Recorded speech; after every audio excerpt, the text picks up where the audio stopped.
if we were to look at the difference between chiropractic and medicine as based on a scientific basis, using the concepts of physics as our criteria, we could probably make the following statements. We could say medicine, the state of a system as a whole, is the result of the interaction of its parts. In other words, the entire concept for the practice of medicine is based on the state of the system. What the system is like, right, is a result of the interaction of its parts. In other words, if some of the parts are not operating properly, then this results in the system not operating properly. And therefore, the logical consequence of this would be to attempt to find the parts that are not operating properly, repair the parts, and this, in theory, then, would cause the system as a whole to operate in a more efficient manner. In chiropractic, on the other hand, the behavior of the parts is organized by the whole. We look at it from a direct opposite point of view. We're 180 degrees from the concept of medicine. What we say is that the whole determines the behavior of the parts. Now, what's the whole? Well, the whole basically is the concept of the entire system. In other words, the idea of man is not the sum total of his parts, but the behavior of the parts is totally determined by the idea of man. The idea here is the thing that is most important. Now, the greatest error of the 20th century is that thinking of parts as being the cause of anything. They're thinking that the parts basically are the cause, and in reality the parts are never the cause, because again, the behavior of the parts is totally dependent on the entire being. But in the 20th century now, we have based most of our science, especially in the healing arts, on what the parts are doing. And what the parts are doing are never cause, but always effect.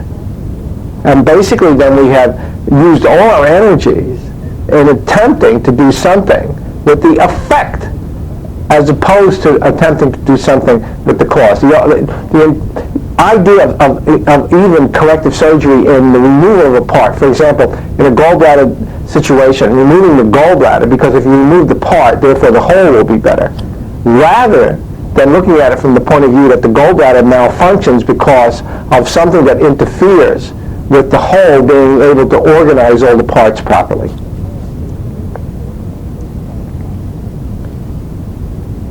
Now, you may think that, well, some of this is semantics, and it may be, but you have to understand how important language is, because language defines not only who you are, but what you are.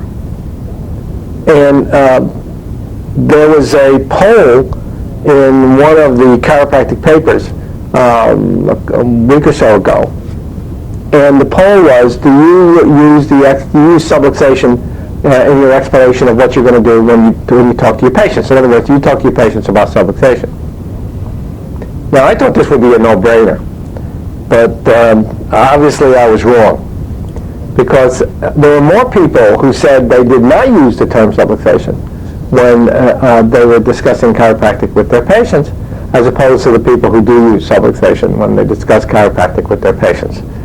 The idea of using chiropractic was not considered to be valid or even part of chiropractic. We've got this situation now where a larger percentage of chiropractors are convinced that subluxation is a non-entity.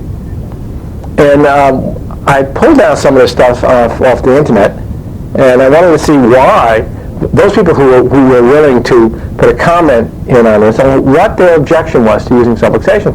And it was very interesting, because if you got rid of all the absolute bitterness, the guys that were out there that were either failing in practice and were going to blame anything, or the ones that should have never gone to chiropractic school in the first place and were in the wrong place and now are angry and upset, if you get those guys out of the way and you start looking at some of the other explanations, you found that what they were saying was that the term wasn't meaningful, that it had no meaning to them, or that they taught that the meaning was not accurate. The idea of using the term subluxation was not accurate in describing what it was that they were dealing with, or that the patients wouldn't understand the term, that it was confusing to patients, therefore they wouldn't use it. And I get to travel around the country a little bit, and I have found that basically those three arguments come up a lot. Where when I talk to people about chiropractic, chiropractors come back and usually will say to me, well, patients don't understand what I'm talking about when I use the term subluxation. Or, subluxation really doesn't describe, what I really want to tell them, and it goes on like so. Now, the thing that you have to understand is that people identify you, again, by language. And there are certain terms that are identified with certain professions.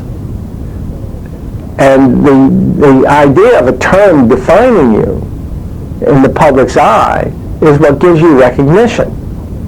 Now, in chiropractic, if we are to separate ourselves from the other people, other professions that try to imitate what we do, we have to have a specific vocabulary that identifies us. Our terminology has to be such that it is specifically chiropractic. If we don't, then we start getting mixed up with the massage therapist, with the physiotherapist, and so on. The term subluxation is unique to chiropractic.